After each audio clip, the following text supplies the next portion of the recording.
목사님, 구철남 목사님께서 개회 예배를 하시고 또 오늘 아침에는 또 서종학교에 전도사인 제가 아침 예배를 맡게 되었습니다. 서종학교는 참 하나님께 은혜를 많이 받은 것 같습니다. 먼저 영상 하나 보여드리겠습니다.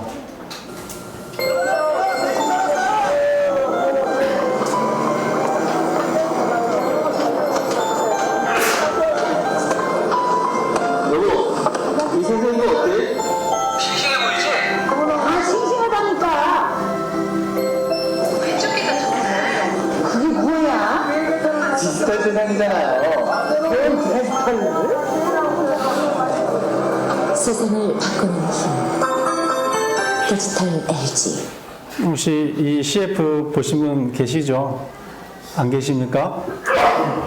이게 보니까 2001년도 LG에서 이 디지털 광고를 했었더라고요. 이게 옛날에 이런 CF를 봤었어가지고 기억이 나가지고 찾아보니까 있더라고요. 이때서부터 디지털 시대가 시작되었던 것 같습니다. 제가 제수도 목사님께 부탁을 받았거든요. 간증을 했으면 좋겠다. 그래서 뭐 삶에 대한 간증, 하나님을 만나는 간증을 하면 뭐 얼마든지 할 수 있을 것 같은데 여기가 바로 장소가 디지털이잖아요. 디지털 사역에 대해서 내가 뭘 간증을 해야 될까 하면서 준비를 했는데 제가 어제 한숨도 못 잤거든요. 밤을 샜거든요. 그래서 밤 또 새는 이유 중에 하나가 또 우리 디지털 목사님 목소리와 오늘 정진환 전도사님 집에 갔어요. 목소리를 제가 AI로 학습을 시켜놨거든요. 근데 또 우리 정현태 목사님께서 또 사회 목소리를 아시니까 아마 똑같은지 한번 보시면 될 것 같습니다. 먼저 우리 지수청 목사님, 제가 서프라이즈인데요. 디지털 시대에 이런 도구들을 사용하면 디지털이고 사용하지 못하면 돼지털이 되는 것입니다. 디지털 시대에 디지털 사역으로 초청합니다. 똑같습니까? 네. 똑같죠? 무섭죠? 보이스피싱 하기가 처음 지수청 목사님께 연락을 받고 저는 디지털에 D자도 모르는 제가 올해 1월 1일부터 유튜브 활동을 시작하게 된 이야기를 준비했습니다. 오늘은 제게 부담스러운 자리입니다. 똑같죠? 누가 지금 간증하는 것 같아요? 사실 디지털 사역을 하면서 겪은 큰 변화나 눈에 띄는 성과가 없기 때문입니다. 저의 영상을 보고 회개하고 침례를 받는 일은 없었습니다. 그렇기 때문에 저는 특별한 이야기가 없다고 생각했습니다. 제가 밤을 셀만한가요? 하지만 기도하는 마음으로 제 삶을 되돌아보았습니다. 누구 왜 목소리일까요? 디지털에 관심을 갖고 유튜브를 시작했을까? 이 질문에 답하려고 과거를 돌아보니 저는 15년 전의 기억까지 거슬러 올라가게 되었습니다. 정진환 전호사님 목소리입니다. 제가 녹음을 부탁한 게 아니라 목소리를 학습시켜가지고 제 AI에 텍스트를 입력을 했더니 이렇게 목소리로 내주었습니다. 요즘 이렇게 디지털 세상입니다. 좀 새롭지 않습니까? 제가 지금 38살인데요. 2009년도 제가 그때 당시에 22살이었거든요.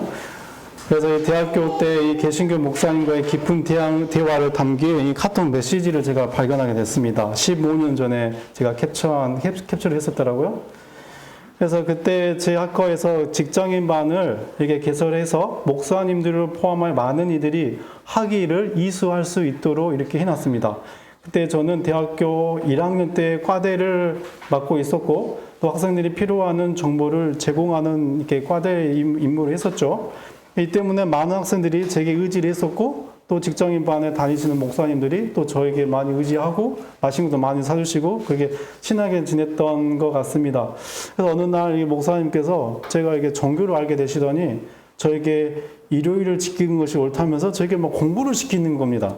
그래서 이 점차 목사님들은 저를 안식일교에서 장로교회로 개종을 시키기 위해서 부단히 노력을 했었던 기억이 나고요. 그래서 어느새 목사님들이 5명과의 이 종교적 대화를 나누는 상황에 오게 됐습니다. 또 대화로, 또 카톡으로. 그래서 처음에는 목사님들은 저는 그저 평범한 학생, 그저 평범한 교회에 다니는 학생으로만 여겼던 것 같습니다. 점차 목사님들은 저를 안식일에서 장로교회로 개종시키려 이것도 노력하셨고 녹음했었죠. 저는 어느새 5명의 목사님과 종교적 대화를 나누는 상황에 놓이게 되었습니다. 처음에 목사님들은 저를 그저 교회에 다니는 평범한 학생으로만 여겼습니다. 지난해 전도사님 목소리죠. 하지만 대화가 진행될수록 제가 성경에 대한 이해가 평범하지 않다는 것을 깨닫게 되었죠. 그래서 저에게 점점 더 어려운 성경적 용어를 사용하기 시작하셨습니다. 제가 그렇게 특별한 유능한 사람 아니었거든요. 그래서 이 재림교인 모태신앙이라면 설교만 들어도 가정예배를 들으면 어느 정도 이 교리가 좀 잡혀지지 않습니까? 그래서 단순하게 목사님들이 이야기를 했던 것이 자연스럽게 대화가 되고 성경적으로 풀어나가는 것입니다. 여기 카톡에 보시면 여기 뭐 파피루스 이야기가 나오고, 그렇죠. 제가 이제 대화로 공부를 안 되니까 제가 모를 수도 있다는 그 단어를 막 사용하기 시작합니다. 파피루스 하면 제가 모를까 봐. 그렇게 저를 그렇게 시험을 했었습니다. 그러면서 목사님들이 막 인터넷에서 이런저런 안식일과 관련된 것도 구원론에 관련된 거 막 찾는데 안식의 일을 대표해서 자료를 업로드하는 그런 내용은 없는 겁니다. 다 뒤에다 장로교 입장에서만 내는 그 내용들만 있었던 것 같습니다. 그래서 이렇게 많은 자료가 있는데 너는 왜 깨닫지 못하니? 하면서 저를 또 이렇게 시험을 했었던 것 같습니다. 그래서 저는 이게 목사님과 대화해서 이게 성격적 이 근거만을 들어 제 의견을 강력하게 피력했었던 것이 벌써 이 15년 전의 일이었습니다. 결국 이 진리 앞에서 목사님들이 말문이 막히는 것을 보았고요. 그래서 저는 15년 전에 이런 생각을 했습니다. 진리가 왜곡되어 있구나. 진짜 짜가가 판치는 시대구나. 지금도 마찬가지지 않습니까? 이렇게 유튜브를 검색만 해봐도 이 말씀의 진리가 어떻게 왜곡되어 있는지 우리는 찾아볼 수 있습니다. 그래서 하나님께서 인도하신다면 이런 것들 제가 바로 잡고 싶다는 생각을 15년 전에 했었던 겁니다. 제가 학생 때요. 그래서 하나님께서 어떻게 저를 또 인도하셔가지고 제가 직장 생활, 이 직장을 그만두고 제가 33살에 신학대학원에 입학을 하게 되었습니다. 그리고 졸업 후에 이 전북 익산에서 첫 발령을 받게 됐죠. 그곳에서 나름대로 유튜브를 하기 위해서 시나리오를 준비하는 중에 유튜브 업로드와 관련된 다양한 이런 시련에 직면하게 됐습니다. 어떤 카메라를 구입해야 할지, 어떤 마이크가 필요한지, 조명은 어떻게 설치해야 할지 등 많은 준비와 결정이 필요했습니다.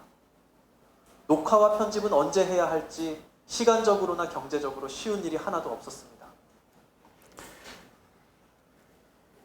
그래서 이 2년의 세월이 흐르고 제가 이 강주로 이렇게 이직을 하게 발령이 났죠. 그래서 지수촌 목사님이 전에 부산 서울 보건대죠. 그때 처음으로 GPT로 이렇게 자료 검색이나 뭐 이미지를 만들어낸 거나 그걸 처음 접하게 된 거예요. 근데 그 전부터 뉴스나 유튜브로도 봤는데 실질적으로 보니까 또 감회가 또 새로운 거예요. 그래서 그때 생각 들었습니다. 바로 이거다. 그런 생각이 들었죠. 그래서 바로 집에 가자마자 GPT를 결제를 했어요. 근데 3만 원이더라고요. 3만 원 비쌉니까? 3만 원 비쌀 수 있어요. 그렇죠. 근데 제가 뭐 GPT 회사로부터 뭐 광고비를 받는 건 아니지만 저는 전혀 비싸다고 생각하지 않는 이유가 있거든요. 왜냐하면 저는 GPT를 개인의 비서로 생각을 하고 있습니다. GPT를 하버드 나오고 모든 분야의 전문가로 저의 비서로 고용을 하고 월에 3만 원을 준다고 생각을 하면 그게 비쌉니까? 엄청 싸지 않습니까? 네. 챗 GPT가 단순한 도구가 아니라 이 시대를 앞서가는 필수품이라는 점을 저는 강조하고 싶은 거죠. 그래서 저에게는 GPT가 개인 비서처럼 아주 중요한 역할을 하고 있습니다. 그래서 저의 비서는 아까 말했던 것처럼 하버드 나온 전문가이고 또 모든 분야에 밝고 또 이런 것도 많이 해내고 그리고 이 GPT를 하니까 또 GPT와 관련된 또 뭐가 있을까 하면서 AI와 관련된 모든 것을 제가 검색을 해봤거든요. 그래서 아까 전에 제가 계속 목사님들, 전도사님들 이렇게 녹음하고 들려주는 것도 발견하게 됐고 이런 그림을 뭐 블록을 씌우면 그림이 움직인다든지 여러 가지 다양하게 사용할 수 있는 게 있습니다. 그래서 이 디지털은 제가 이제 정리랑 내리는 게 뭐냐면 디지털은 어려운 게 아니라 어려운 것을 쉽게 해준 거다. 그렇잖아요? 정말 디지털 세상은 정말 어렵게 아니라 쉽게 해주는 것 같습니다. 그래서 이제 저는 유튜브를 통해 이 디지털 사역을 열심히 지금 하고 있는데요. 또 제 글솜씨가 그렇게 좋지만 않습니다. 그래서 제가 이 시나리오 대본을 작성을 하고 좀 더 퀄리티 있게 쓰고 싶어요. 이 GPT에 입력을 하고 정말 너가 좀 이게 퀄리티를 좀 높여서 한번 좀 만들어줘, 다듬어줘 하면은 정말 전문가처럼, 작가처럼 다듬어 줍니다. 그리고 이 제 목소리나 카메라 없이도 AI로 성으로 이렇게 목소리를 낼 수도 있고요. 그래서 유튜브를 하고 있는데 또 제 채널을 홍보를 하는 건 아닙니다. 뭐 구독을 해주시는 말도 아니고 관심이 있으시면 해주셔도 되는데 현재 뭐 857명 밖에 되지 않고 제가 현재 2달간 이걸 안 하고 있거든요. 개인적인 사정으로. 그래서 계속해서 2달 동안 쉬지 않고 열심히 활동했었다면 아마 수천 명의 구독자가 더 늘지 않았나. 이거는 고작 한 달 정도밖에 안 되는데 이 정도의 구독자가 늘게 됐습니다. 그래서 이곳에서 주로 이 다니엘서와 요한계시록을 주제로 1분 미만의 아주 짧은 쇼츠로 영상을 올리고 있는데요. 저의 유튜브 채널은 아직 제가 영상을 하나 보여드릴게요. 20세기 세계의 운명이 엇갈리는 순간 비렐름 황제의 독일, 절망의 영국, 그리고 관망하는 미국. 영국의 SOS에도 불구하고 윌슨 대통령은 우리 전쟁이 아니다. 라며 거부합니다. 하지만 독일의 한 전보가 모든 것을 바꿉니다. 바로 진범한 전보. 독일이 멕시코에 미국을 공격하자고 제안한 그 전보. 영국은 어떻게 이 전보를 가로채고 해독했을까요? 이 비밀스러운 전보가 미국의 참전을 결정짓고 결국 독일의 운명을 바꿉니다. 그 속에서 한 젊은이 아돌프 히틀러가 전쟁의 수치를 깨닫고 나는 나폴레옹이 시작한 일을 끝낼 것이다. 라고 다짐합니다. 하지만 그의 꿈은 곧 망상으로 변합니다. 우리는 하나님의 어떤 것도 필요하지 않다. 라는 그의 오만함은 결국 역사의 조소를 받습니다. 몇 년 후 그는 패배를 맞이하고 자신의 생을 마감합니다. 왜 독일은 실패했을까요? 서로 피차에 합하지 아니하리라 하셨기 때문입니다. 구독해주시고 다음 화를 기대해주세요. 우리가 잘못 알고 있었던 충격적인 진실을 공개합니다. 페라리의 교회 사전이 말하듯 교황은 때를 바꾸고 법을 폐지할 수 있으며 심지어 그리스도의 가르침까지도 무시할 권력이 있다. 이 말이 사실일까요? 우리가 일상에서 지키는 10계명, 우상을 만들지 말라는 둘째 계명이 사라졌습니다. 둘째 계명을 삭제함으로써 발생한 숫자 불일치는 어떻게 해결되었을까요? 바로 열째 계명을 나눔으로 10계명이라는 숫자는 유지되었습니다. 하지만 이야기는 여기서 멈추지 않습니다. 가장 중요한 넷째 계명, 바로 안식일의 변경은 단순한 날짜 조정 이상의 의미를 갖습니다. 교회는 성경보다 우위에 있다고 주장하는 교황의 권위 아래 안식일은 토요일에서 일요일로 변경되었습니다. 그렇다면 가톨릭 교회는 이러한 안식일 변경에 대해 어떻게 설명하고 있을까요? 이 모든 질문에 대한 답을 찾아 신앙의 근본을 다시 한번 들여다보는 시간을 가질 것입니다. 과연 우리는 어떤 진실을 마주하게 될까요? 계속해서 주목해주세요. 이야기는 이제부터 시작입니다.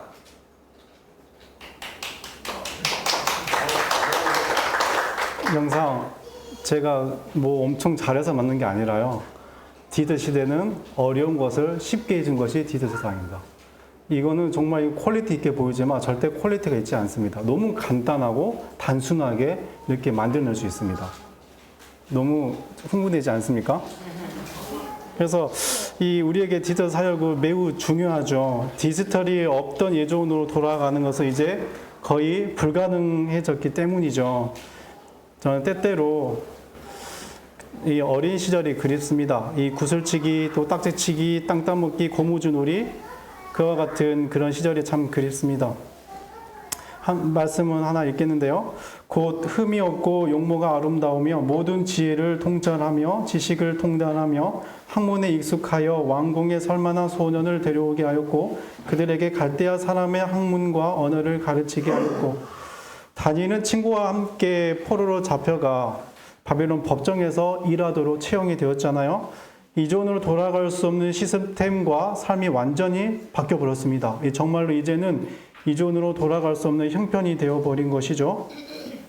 그래서 과거에는 바벨론의 학문을 공부했습니까? 할 필요가 없었죠. 그런데 지금은 다니엘은 변화된 상황을 받아들여야 했습니다. 당시 바벨론 문화는 여러 분야에서 상당히 진보해 있었죠. 다니엘이 바벨론에 사로잡혀 오기 전 1000년간에 걸쳐 바벨론 사람들은 2차 방정식을 이용하여 수학 문제를 풀었으며 그 밖에도 역수, 제곱, 제곱근, 입방 분법들을 사용하였습니다. 그들은 또 10진법과 60진법을 사용했고 그들은 1분은 60초로 1시간은 60분으로 원을 360도로 나누고 있었습니다. 바벨론 천문학은 이미 다니엘 시대에 일식에 대한 기록을 남기고 있고 심지어는 일식을 예언하고 있었습니다. 그들이 남긴 일식 기록들은 대단히 정확하여 현대의 천문학자들과 고고학자들에게 대단히 귀중한 자료로 여겨지고 있죠. 이 밖에도 많은 학문이 있었고 다니엘이 정부의 고위직에 오를 것을 봤을 때 여러 가지 기술과 학문에 친숙했을 것이라는 것을 우리는 짐작할 수 있는 것이죠. 오늘 저는 제가 디지털 사역을 통해 경험한 변화와 성장을 여러분과 공유했습니다. 처음에는 낯설고 어려웠지만 하나님의 인도하심을 믿고 따랐을 때 놀라운 일들이 일어나기 시작했습니다. 저는 유튜브라는 도구를 통해 전 세계 어디서든 말씀을 전할 수 있는 길을 열었습니다. 우리 여러분들도 자신의 신앙생활을 새로운 방식으로 표현하고 확장하는 데 주저하지 않으셨으면 좋겠습니다. 네, 디지털 세계는 우리에게 무한한 가능성을 제공하죠. 이를 통해 우리의 믿음을 더 많은 사람과 함께 공유하고 함께 성장할 수 있습니다. 하나님은 우리가 어디에 있든 또 무엇을 하든 우리와 함께 계십니다. 우리의 모든 노력 속에서 그분의 사랑과 또 진리가 빛나길 제가 간절히 기도합니다. 기도하고 마치겠습니다. 사랑의 하나님, 오늘 이 시간 우리가 여기 모인 것은 오직 주님의 은혜입니다. 오늘 디지털 사역을 통해 많은 것을 배우고 또 많은 도전을 경험하면서 주님께서 저를 어떻게 인도하고 계시는지 깨닫게 해주셔서 감사드립니다. 하나님, 저희가 이 디지털 도구를 사용하여 복음의 진리를 선포하는데 사용할 수 있도록 도와주시길 예수님 이름으로 기도드립니다. 아멘.